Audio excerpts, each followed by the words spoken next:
சென்னைக்கு போலாமா? அதுவும் என்னோட ஃப்ரெண்டு மேரேஜுக்கு. ஆமாங்க. 6 வருஷத்துக்கு முன்னாடி என்னோட கல்யாணத்துல பார்த்தது. இப்ப அவளோட கல்யாணத்துக்காக பார்க்க போறேன். வாங்க போலாம். என்னோட ஹஸ்பண்டும், "நீ போயிட்டு வாம்மா கல்யாணத்துக்கு. குழந்தைய நான் பார்த்துக்கிறேன்" அப்படின்னு சொல்லும்போது, நமக்கு என்ன கவல, அப்பாடா! இதுக்கு தானே காத்துட்டு இருந்தேன் அப்படின்னு சொல்லி, கோயம்புத்தூர் டூ சென்னைக்கு ஒரு டிக்கெட்ட போட்டு அப்பவே ரெடியாகி கிளம்பியாச்சு. என்னோட கேங்ல நாங்க 3 பேருங்க. ஒர்க் பண்ற இடத்துல நாங்க 3 பேருமே ஃப்ரெண்ட்ஸு. இப்ப எனக்கு வந்து கல்யாணம் ஆகி 6 வருஷம் ஆயிருச்சு.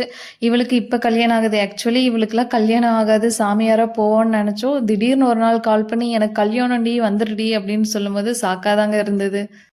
சென்னைய ரீச் ஆன உடனே ஒரே சந்தோஷங்க. அப்பாடா! இந்த ஏரியால தான்டா நம்ம 5 வருஷம் வேலை செஞ்சோம். அங்கேயே வந்திருக்கோன்னு ஒரு ரொம்ப சந்தோஷமா இருந்ததுங்க. அதுக்கப்புறம் அவளோட வீட்டுக்கு போயிட்டு ரெடி ஆயிட்டு எல்லாரும் கிளம்பி போக ஆரம்பிச்சிட்டோம். இவளோட மேரேஜ் வந்துட்டு சென்னையிலிருந்து காளகஸ்தி. இது வந்து ஆந்திரா பார்டர்ல இருக்கு காளகஸ்தி.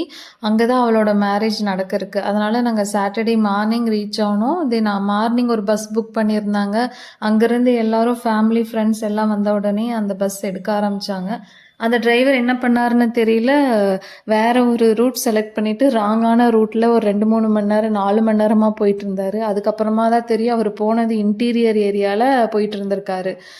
நாங்க பைபாஸ்ல போயிருந்தாங்கன்னா 2 ஹவர் ஆர் 3 ஹவர்ஸ்ல ரீச் ஆயிருந்திருப்போம். ஆனா அவர் நம்ம நேரம் 4 மணி நேரம் போயிட்டு இருந்த மாரியே இருந்தது.